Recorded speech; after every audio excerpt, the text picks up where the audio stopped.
Ranger Bill, warrior of the woodland. Ranger Bill, warrior of the woodland, struggling against extreme odds, traveling dangerous trails, showing rare courage in the face of disaster. In the air.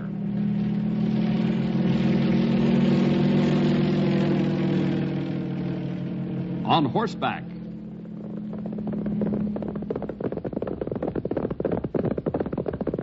Or in a screaming squad car.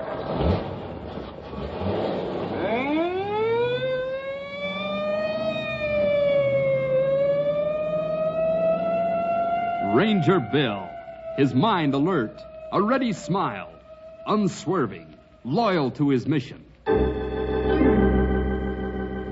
And all this in exchange for the satisfaction and pride of a job well done.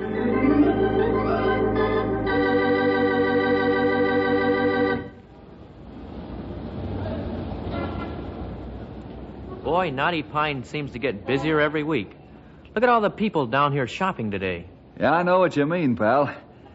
I have an idea that before long we'll see a lot of new stores going up around here. They'll have to... Hey! Hmm? Look over there. Across the street. Isn't that Harvey Elroy? I'm not sure, Henry. Sure looks like him. I haven't seen him since he went off to college 2 years ago. Look, why don't you run over there and say hi to him, huh? I think I can find my way back to the ranger station alone. Boy, if you couldn't, we'd have a fine chief ranger. Thanks, Bill. I'll see you later on. Hey, Harv! I guess it's Harvey, all right. Well, I'd better get along to the station.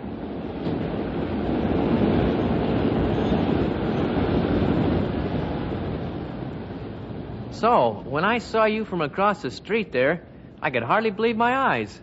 I haven't seen you for 2 years at least. At least that, Henry. Why, you're starting to look like a real man. Wow. What about you? Look at you. All those Ivy League clothes. If I didn't know your name was Harvey, I'd think you were Joe College himself. Say, have you got a few minutes, Henry? Sure. I have to meet Bill back at the ranger station later, but I'm free now. Good. Let's stop for a soda or something. I've been away from Knotty Pine for so long, I'd like to hear what all's been happening. You know us. Practically a new adventure every week.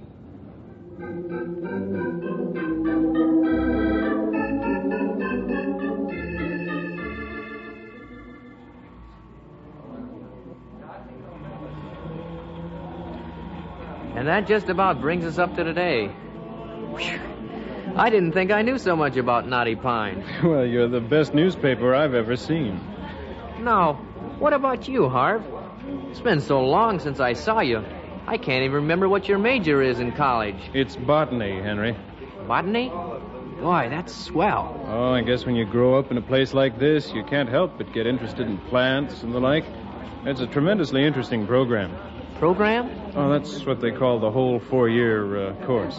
Oh, I can hardly wait till I get to college, Harv. Every time I hear of the things you do and learn, well, I just get all the itchier. Well, don't you get too itchy for the kicks of college, Henry.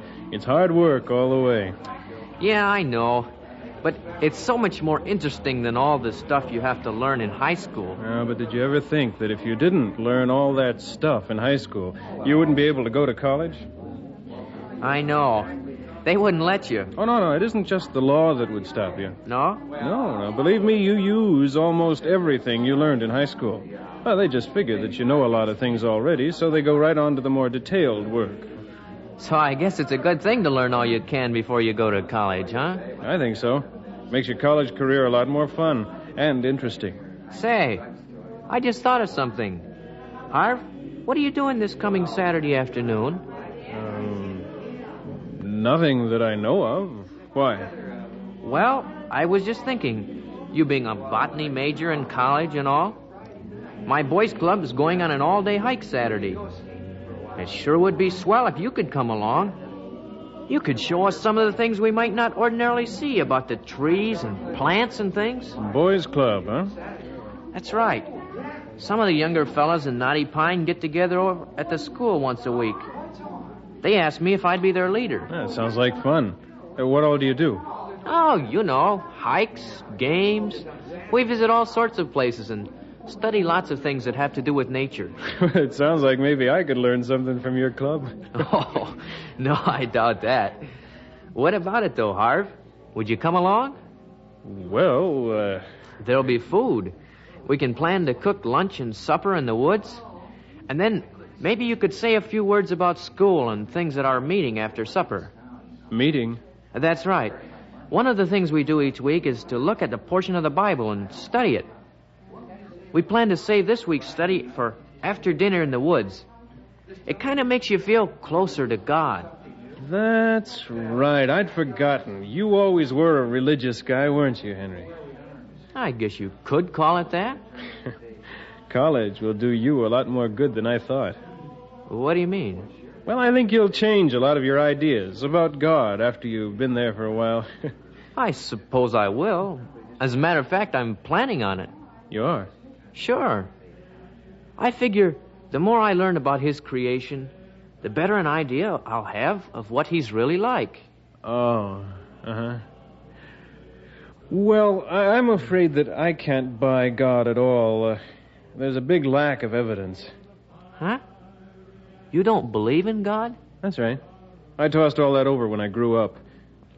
Henry, I'll give you a good little rule to follow, a rule that anybody who is anybody uses, and it's this. Believe anything only on the basis of how much proof there is for it. That's a pretty good rule, all right. Yes, it is.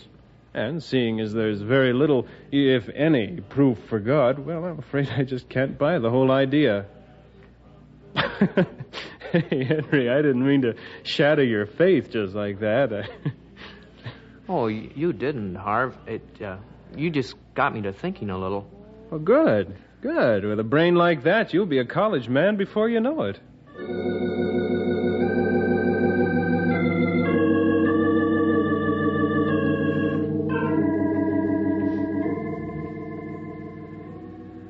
Bill? Yeah, Henry? Can you prove that God really is? Oh, been talking to Harvey Elroy, pal? Yeah. He says that you should only believe something that has enough proof for it, or something like that. Uh-huh. That's a good rule to follow, pal. Well, that's what I thought, too, but then he said that there isn't any proof to prove God, so he doesn't believe in him. Is that what he said? Yeah. It really shook me up. I never met anybody who didn't believe in God before. I mean, I know a lot of folks who aren't Christians, but they all probably believe in God. Mm-hmm. Is what he said right, Bill? Can you prove that God really is? Well, Henry, that's one of the oldest problems in the world. You see, pal, it isn't as easy as just saying that you can or can't prove that God exists. What do you mean? Well, let me give you an example. Let's take the argument that says that because the whole universe is running in an orderly way, you know, all the planets spinning around the sun at their own speeds and seasons always coming around on time, well, almost everything you know about nature is pretty well ordered. Sure. Otherwise, we couldn't really know anything about nature. I mean, if everything was all haphazard, how could we know what would happen next? That's right, pal. Now, some of us look at this orderliness of things, and we say that it's a proof that God is running it all.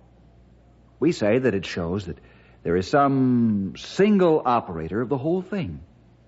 And in this way, we say that this is a proof that God exists. Makes good sense to me. But what did Harv mean? Well, what he meant was just this. Still using our orderliness argument, it might not mean that God is running things. It might just mean that things are just that way, that they don't need any single person to run them. there are some people who take this side of it. Yeah. I guess you can say that could be. I just never thought of that side of it before. Maybe it's a good thing that you do, pal. That way, when you meet people who are highly respected, learned people, and they believe that way, you won't be swayed. At least I'll know more of what to expect. Mm-hmm. But, wait a minute. What's the matter? If all the facts that you can use to prove God might really not prove him at all, how do we know there really is a God? Well, I would have been disappointed in your thinking if you hadn't thought of that, pal. And there is a rather complicated process, but I'll see if I can boil it down for you. It might not all make sense to you right now, but as you get older and study more and think more, I'm sure it'll all fall right into line. Boy, I sure hope so. What the thinking Christian does is to use the kinds of proof we were just talking about to support the only real evidence of God's existence. What's that?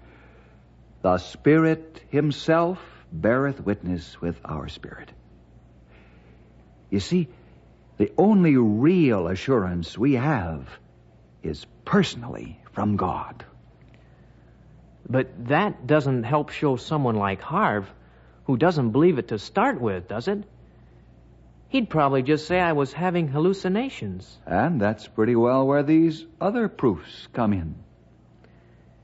It all sounds like a big circle to me.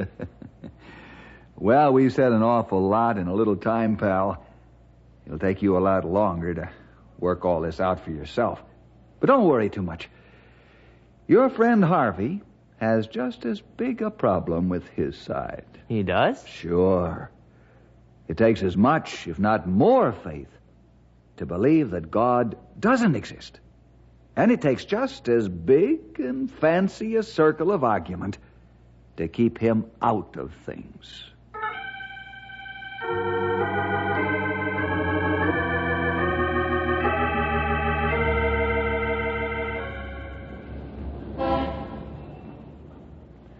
He said all that, huh? That's right. Hey, your guardian sounds like he's a real intelligent guy. I'm a little surprised. I never saw an intelligent man who called himself a Christian. I mean, like you mean it. Well, boy, I'll tell you. What you said the other day sure had me shaky. I don't understand the whole thing yet myself, but I know that there is an answer. Well, I'll stick to my faith, as he calls it. I think there are too many reasons why belief in God is opposite to what's really good. Well, what do you mean? Don't you have something there in the Bible that says to believe in God no matter what? I think so. I know we're to have faith in God no matter what the circumstances. That amounts to the same thing. I think that's ridiculous. Well, why do you say that? I think it's pretty obvious. Look, if I believed that hitting somebody with a ball bat didn't really hurt them, and you showed me a whole hospital full of people who were hurt by ball bats, and I said, it doesn't matter, because I don't believe that ball bats can hurt people, well, you'd think I was crazy, wouldn't you? I guess so. Sure you would. Nobody in the world believes anything at all on a no-matter-what basis, except in religion. And I think that is crazy. Boy, you sure come back from college full of ideas, Harv. I can't answer a thing like that. But on the other hand, I sure can't toss over my whole Christian faith that easy either. These are just some of the things we kick around at school, Henry. I didn't mean to get you all bothered.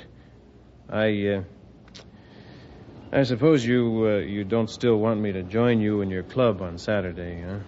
Oh, that's not so, Harv. I still think we can learn a lot from you along the lines of botany.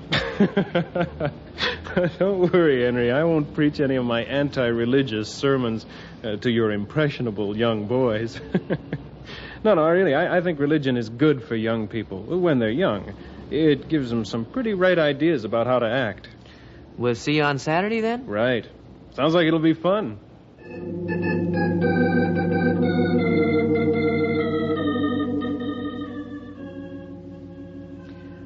Father in heaven, I don't really know how to pray this to you. Harvey has some pretty good sounding arguments against you. I never thought anything like this before. Maybe it's even a sin to think this way. But you have said to be honest, and I don't think honesty could be a sin. Please show me more about yourself. For 2 reasons. My faith is a little shaky right now, and Harvey needs to know the truth about you, too. I ask in Jesus' name. Amen.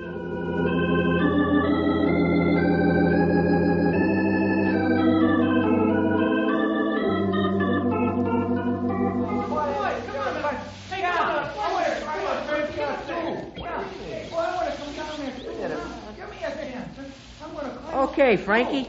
Now hold on tight. Here we go. There goes Frankie. Geronimo!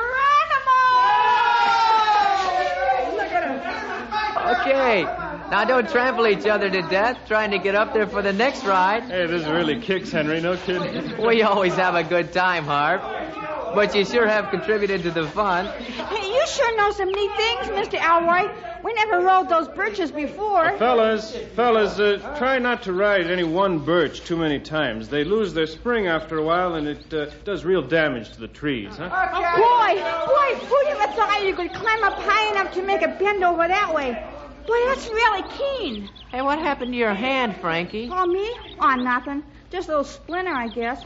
Don't hurt much. Let me have a look at that. Let's see it. Boy. We better get that splinter out before it infects. It's okay, honest. Come on, Frankie. Looks to me like you'd rather have it hurt just a little than a whole lot when it's taken out. Come on, Frankie. It'll only pain for a minute. Just let me do the work. Ow! Hey, is all I hurt you going to make it better? I know what I'm doing, Frankie. Trust me. Here we go. We'll get her out. Ow! Hey,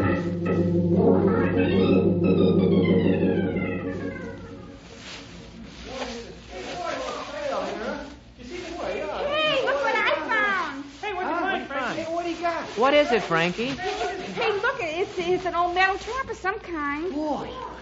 Hey, what do you make of this, Henry? Ha! Didn't they tell you about how traps grew in botany class? Seriously, I think this is probably one of those traps they used out here a few years ago when there was such a plague of timber wolves. Yeah. I guess they tried just about everything to get rid of them. Well, it's not too good an idea to leave a trap like that lying around where somebody might step in it. That's right. Let's take it with us. Hey, can I carry it? I found it. Well, it isn't set, so I guess it's safe. Sure. Boy, look what I have. Huh? Hey, wow. How's it work? I don't know. You know, Henry, when you've been away from here for a while, you sure forget about what a beautiful place this part of the country is. I didn't think you could ever forget that. I guess I thought that, too, when I used to live right here. But, well, when you get away and taken up with studies and other things, you sort of forget all this. Ow! Oh, she got in a trap. Frankie, now what? That's what I was wondering. I'm caught. Get me. How get me out did you of do here. a thing like that? I was just seeing how it worked. Please get it off my arm. It hurts. Give me a hand there, will you, Harv? It looks like he's really stuck in this thing. Here, let me take a look. Oh, boy, it sure hurts. It looks to me like you have to pull these two things apart and then slip the arm out this way. That's what I was thinking. Yeah. But he's got his arm in there so funny. It's not so funny. Harvey, you pull those pieces apart, and I'll wiggle the trap around a little. Frankie, I think you'll have to push your arm farther in. Farther in, I want to get it out. But it looks like you'll have to push it farther in to get it out all right. Doesn't seem right. Push it farther in to get it out. Henry's right, Frankie. Just trust us. Now, we'll have you out of there in jig time.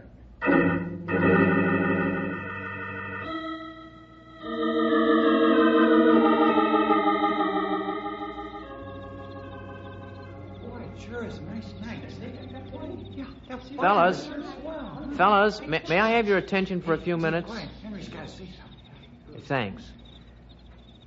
For our Bible lesson tonight, I want to read just one verse. It's from Hebrews in the 10th chapter. Let us hold fast the profession of our faith without wavering. Now, you know that means we should believe in God, that we should trust Christ.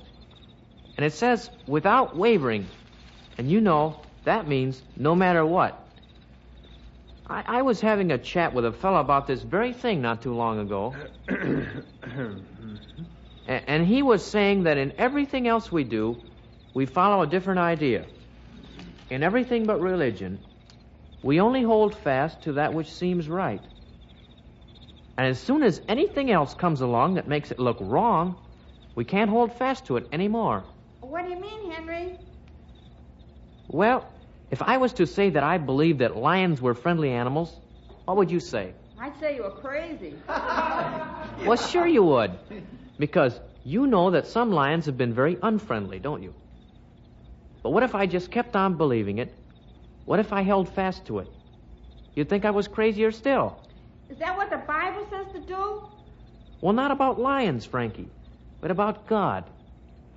We're supposed to believe Him no matter what things look like around us. Now, that isn't very hard for you fellas, because you haven't seen too much of the troubles of the world. But for my friend, this was very hard. He could see many things that looked like just the opposite of what you would expect if there was a God. And he said that to hold fast in the light of all these things was foolish. Boy, what'd you tell him, Henry? Yeah, what you telling him? Well, right at the time, I didn't have any answer for him. But thanks to God and to you fellas today, and especially you, Frankie, I have a good answer. Who, me? Sure. Because at least twice today, you held fast to an idea, even when the way things were working looked like the exact opposite of what you wanted. I did. Sure. Remember your splinter this morning? You believed that I could make you feel better, even when I had to hurt you to do it. And you did, too. And then, this afternoon with that trap. Remember how you believed that they were going to get you out of it? Even though we were telling you to put your hand farther in? Yeah. All I want to say to you fellas right now is that a lot of times during your life, things are going to come along that just don't look like God is interested in them at all. But you might have all kinds of reasons to doubt His care. And when that happens, remember Frankie and his splinter, or his trap.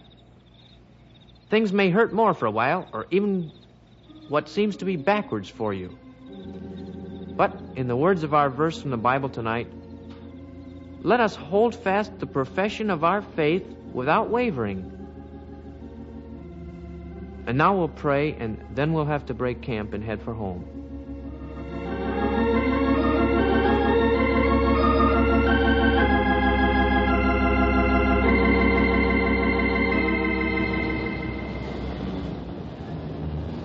Good night. Night, Frankie. Good night.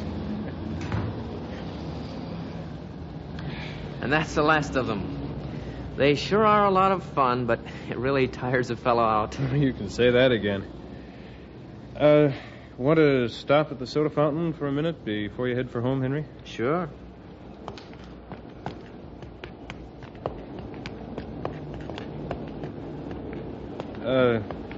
Henry, Uh-huh. I guess that little talk was aimed at me, huh?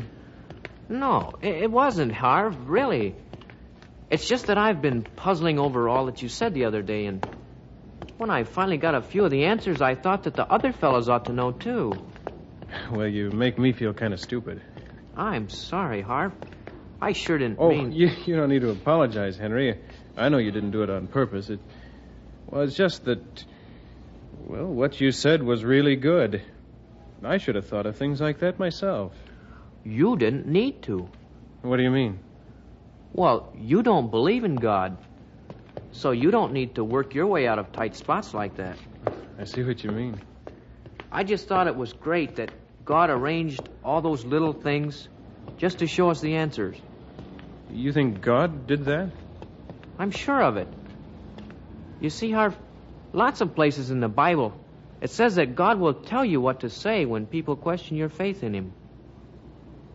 All I can say is that I believe in him and trust him because I know him. But that doesn't convince you. I left this whole argument up to him, and I think he did pretty well with it. You give the guy the creeps the way you talk. Like God was really right along with us out there. I think he was. Henry, on second thought, I think I'll just go straight home tonight. Let's take a rain check on the drugstore, huh?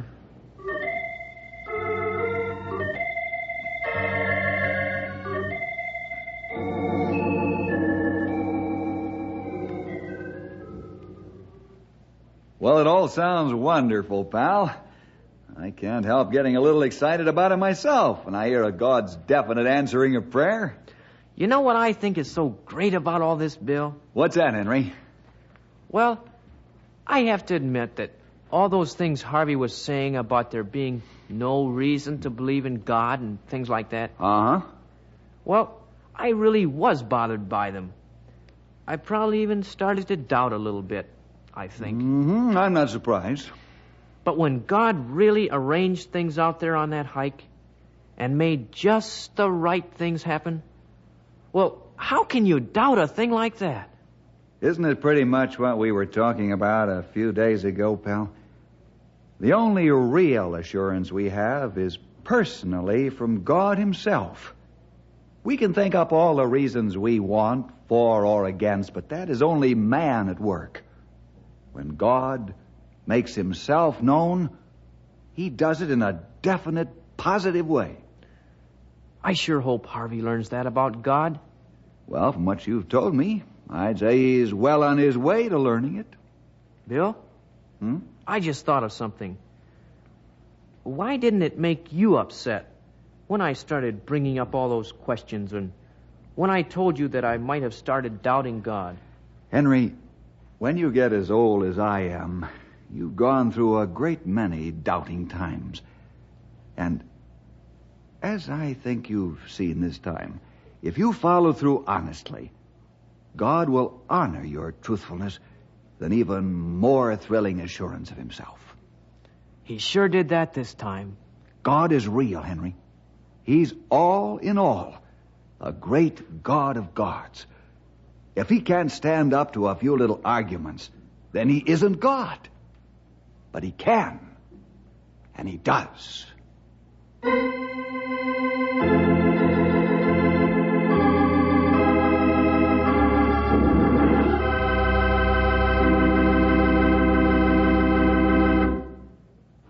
Well, see you next week for more adventure with Ranger Bill!